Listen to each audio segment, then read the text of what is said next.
right now on YouTube. What's good, YouTube? What's up, YouTube? We actually never did up? do the Facebook. Well, we're live now. We are officially, I'm actually going to pull up YouTube because we haven't done it on YouTube before. So let's go over here and see where this is at in case we want to do this again in the future. Well, cool, guys. Normally we go live in our Facebook group, but we wanted to go live with you here on YouTube. Essentially, we do this every week in the Facebook group to talk about things that are working well for us and things that didn't work as well. So you can learn from what we're doing and get a little bit of insights behind how we're growing this company at 8 figures a year. I cannot find where we'd be live, but I'm just go to my channel and see if it's live here. So what do you guys got for us, man? Oh yeah, I see it right now. Here we are. Okay. Well, cool, guys. Normally we go live. There we go. Okay, we're live now. I can see us.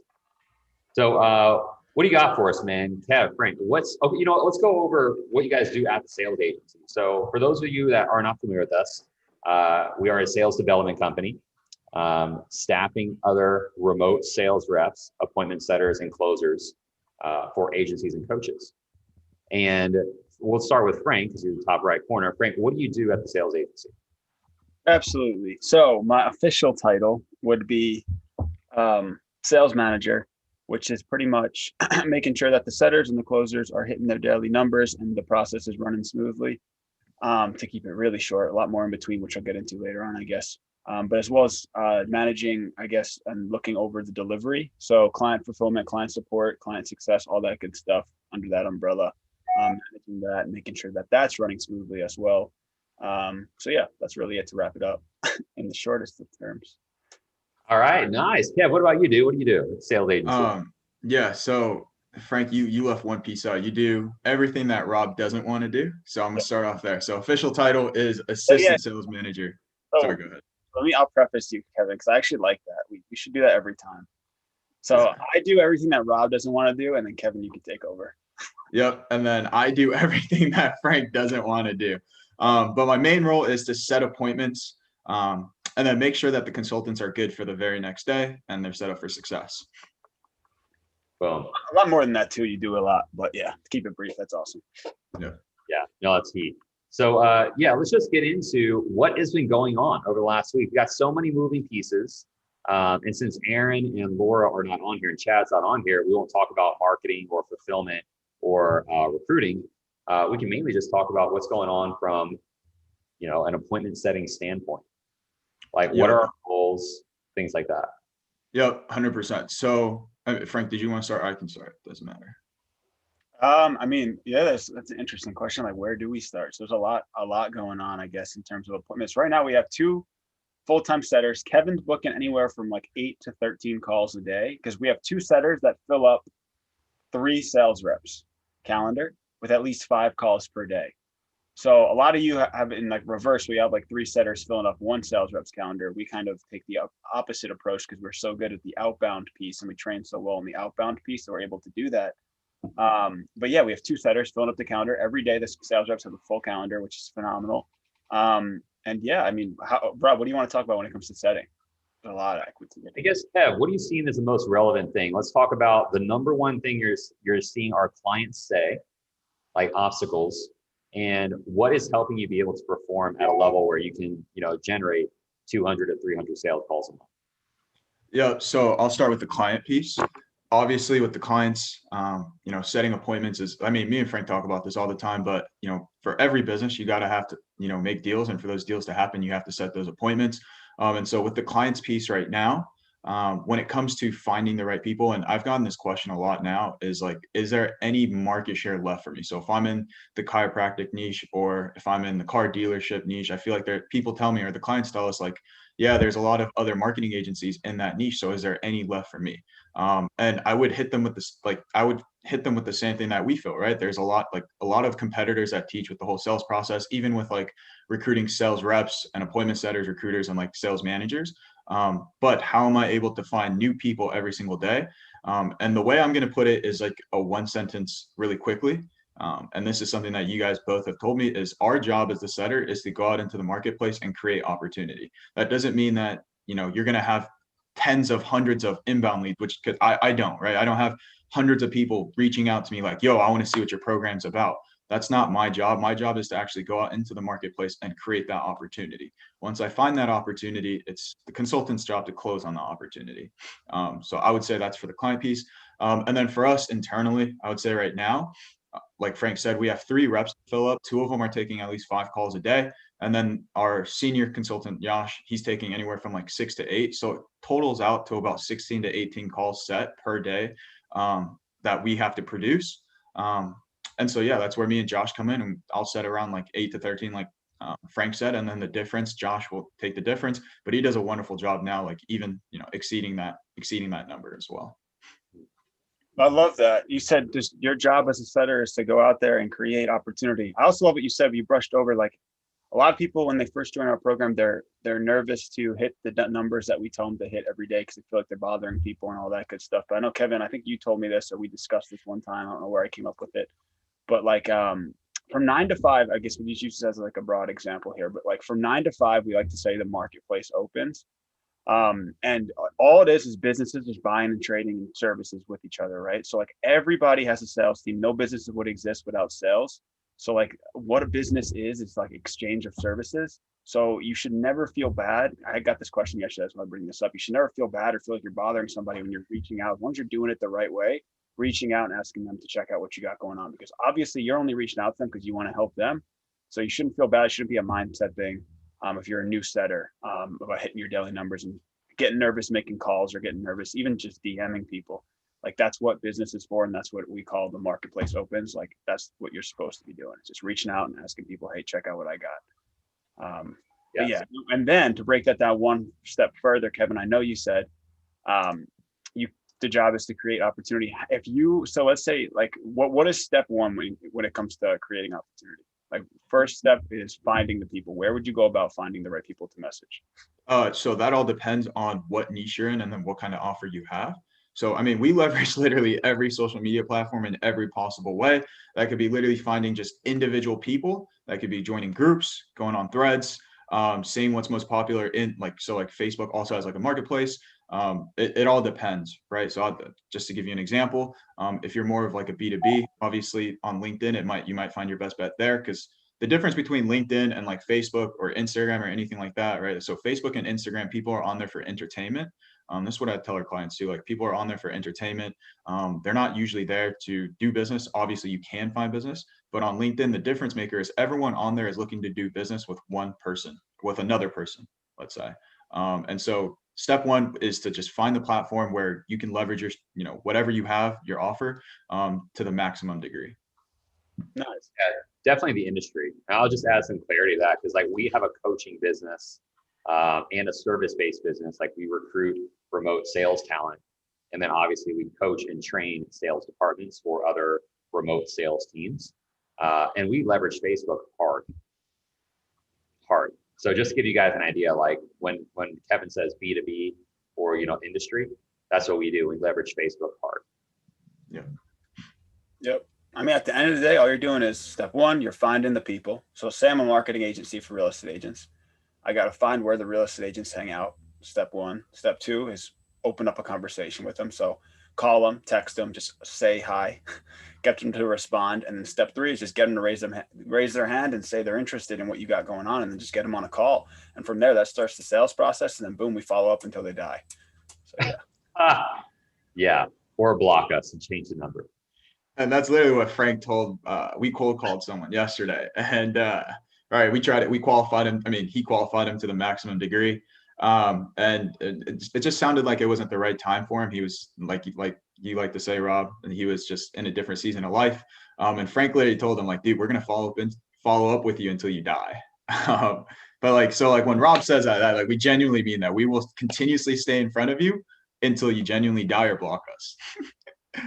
Only because we don't like to market for our competition.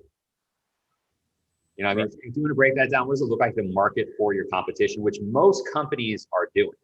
Right. Because if they don't buy from you, they're going to buy from somebody else, right? So if someone ever gets on a call with you, or at least listens to your pitch, they're somewhat interested. So if they don't buy from you, they're going to buy from somebody else, I promise you. So that's why you want to follow up constantly, and you be the person when they are ready to make that decision. Another thing that actually that segues into is when people always like every time they join our program, if they're newer, they always go like, "Hey, is my niche a good niche to be in?" Or like, am I in the right niche, or is this niche too saturated? Like that word saturated, I hate, first off, but second off, like that works both ways, because a niche that's quote unquote saturated, which means there's a lot of people in it, like a lot of the times they're just the big names in that space are just doing most of the heavy lifting for you. Like what Rob said, they're marketing to their competition for you. So constantly these real estate agents are seeing ads on digital marketing and seeing the testimonials that it works. So as long as you hit an agent at the right time, they're going to buy from you because they're already sold on the idea of digital marketing. So those big companies that are running all those ads are just doing all the heavy lifting for you. So I would never look at like a saturated niche as a reason to not go in. It's just a mindset thing. But yeah, that makes sense. And maybe Yes. Facts, Yeah. dude. Yes. all right. Yeah. So yeah, I'm not into the game of warming prospects up for my competition. Like I'm just not. So you just have to make that choice. Yeah. Yeah. And also when it comes to your competition, the majority of businesses are not checking with their clients frequently. So you can check in with their clients more than they do and create more influence, thus poaching the client. Oh, yeah. 100%.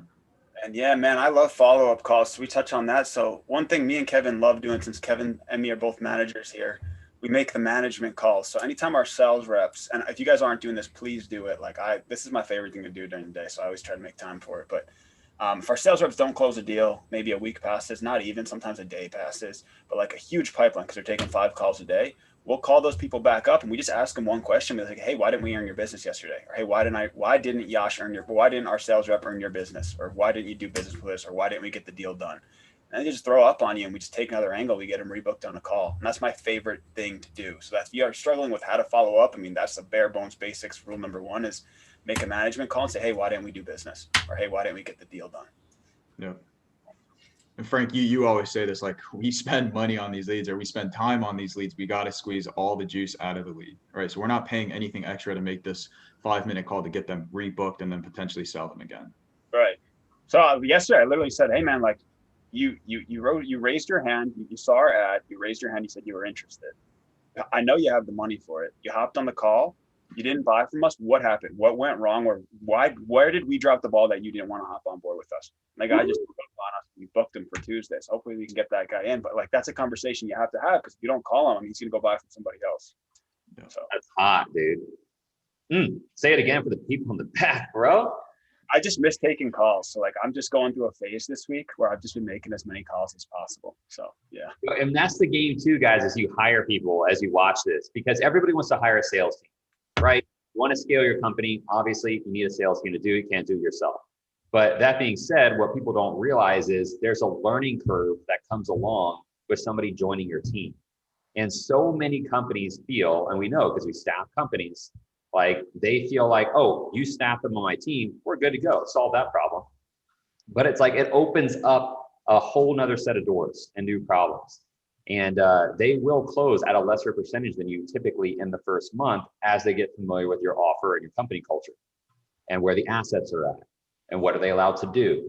So the best way to hedge against that is to do what Frank is saying he does here, where if a lead doesn't close, we call them back up, we try to get them back on the phone to close the deal, and the sales manager can hop on that call to close the deal. You don't take commission from your sales reps, right? You're helping them, because guess what happens if they don't close any deals in their first month?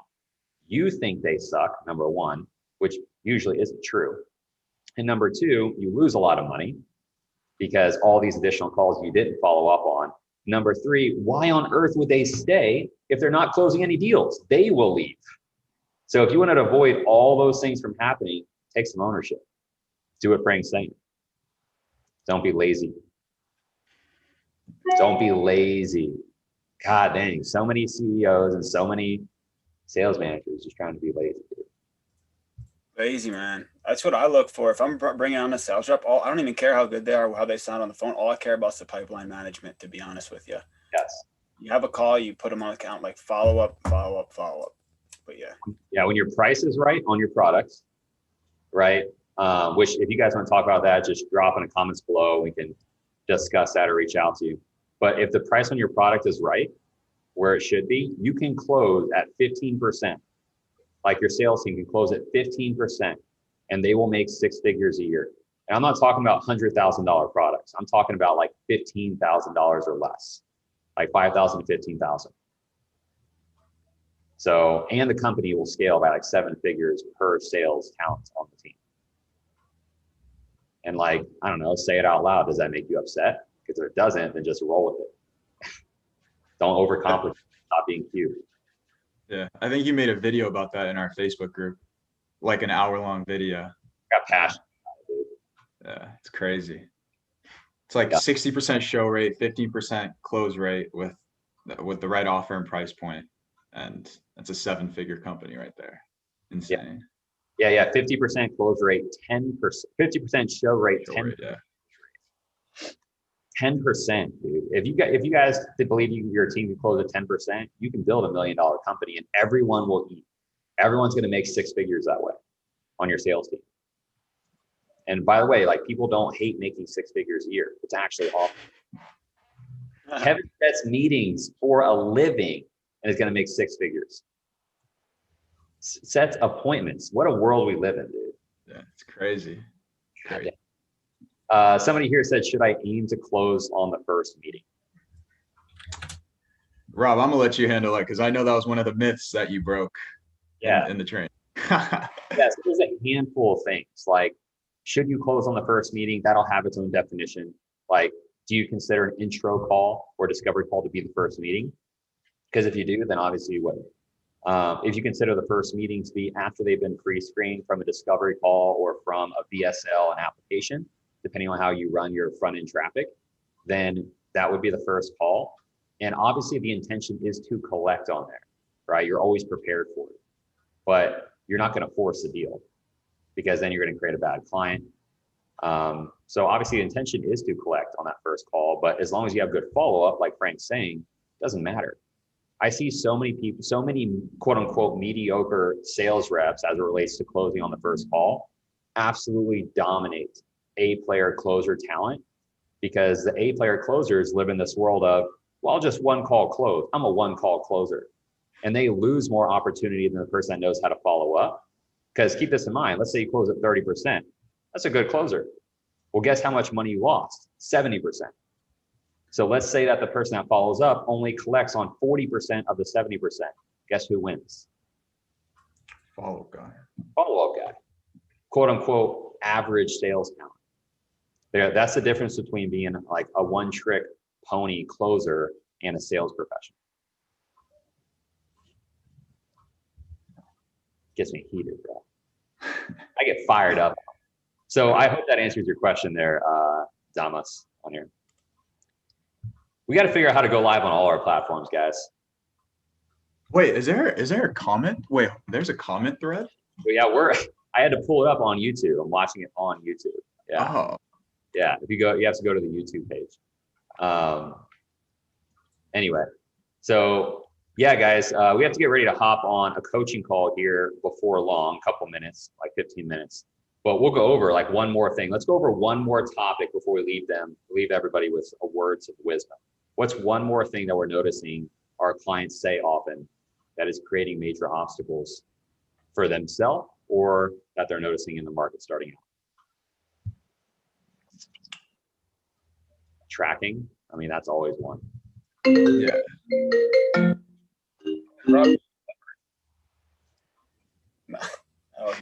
We'll just go with words of wisdom because we got to get ready for the coaching call with our clients anyway. So Frank, what would you leave everybody with here if you were to leave everybody with one thing they can take away?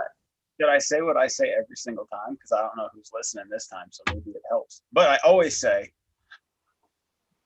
Say it. Actually, I had a really good one. Oh my God, what was that? But anyway, what I was going to say first is I always say you have to get frequent before you get good because activity breeds opportunity, right? So what that means is you got to just get the repetition. You got to do the same. You got to do the dang thing every single day, like Kevin doing hundreds of outreach every day before you start getting nasty and you can start converting every single conversation you have to an appointment or start converting every single sales call you get onto a sale. Like you got to get frequent first before you can get good, which means you just got to get the at-bats in.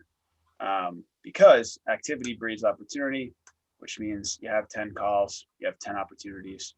You get those 10 calls because you did 100 outreaches. So yeah, just knowing your numbers. There we go, dude. Kev, what do you got for us, man? So I got two things. So I know we already touched on this topic, but follow up, I can't like tell everyone how, and the clients, like how important follow up is. I mean, I'm just gonna say it again, right? Like we spend time on these leads, nurturing them, and if you don't follow up and they buy from someone else, you literally just warmed them up for your competition. So follow up in the right way. You have to do it every single day. Like you have to put it on your calendar, commit to it. And then secondly, this is something that I've learned in the last couple of months, but you always say accomplishments are a validation that you're capable of more. And so like right now, right, there's a whole bunch of different responsibilities. And right, there's going to be times where it's difficult and you have to spend, 30 minutes, an hour more on your activities. But now what I'm figuring out as I get into the groove of things is I'm gonna start normalizing everything and being able to book 10, 15 calls in a 3-hour span. I'm going to normalize that. And then what's next, right? It's just continuously wanting more. And once I accomplish these things, it's only a validation to myself that I'm capable of doing more. Dude, I love that. I guess if I were to leave you guys with something, fall in love with the process and the process will be good to you.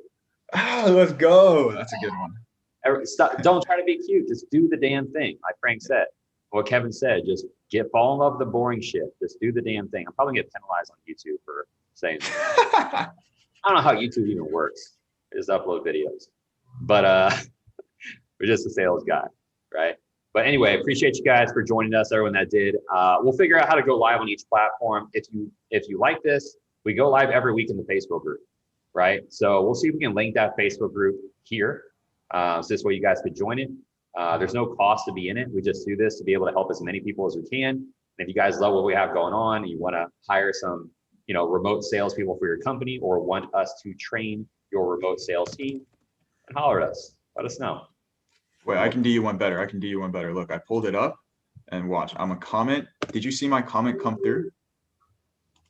And on the YouTube. Yeah, on the chat for YouTube. Did you see my comment come through? I dropped my Facebook link so they can DM me. Hey, there we go. Let me see. I don't see it yet, but I'm sure. You guys gotta hop into our program. Like me and Kevin are literally about to go hop on a coaching call for all of our Team Edition clients, and we're just going to be calling their leads for them and booking calls for them, so they can watch how we do it, and tweaking the framework if needed, so we can get them on the call, make it as easy as possible for you guys. So if you're not in that program, you're doing something wrong. So awesome. Appreciate you guys, and I'll catch you guys on the coaching call.